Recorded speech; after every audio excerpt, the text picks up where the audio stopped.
有網友問我有10幾萬存款喺中國係一個咩水平呢？咁我直接就上官方嘅數據啊。根據舊年央行發布嘅中國家庭財富調查報告，全國居民人均存款11.46萬，所以而家有10幾萬，基本可以達到中國嘅平均水平啦。再睇下按地區分佈啊，全國存款最多嘅5個地區分別係北京、上海、天津、浙江、遼寧，冇廣東啊。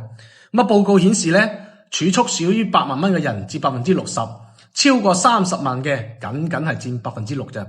咁好多人就覺得呢啲平均數據係冇意義嘅。我同阿雷總平均資產都成1000億啦。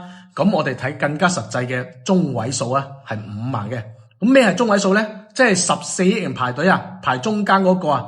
咁呢個亦都意味住，如果你有5萬蚊存款，咁你就戰勝咗7億人啦。咁最後有人問，咁如果100萬存款又係咩水平呢？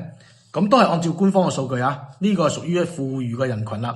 不過呢度係抖音，100萬存款估計喺評論區都未達到平均水準啊！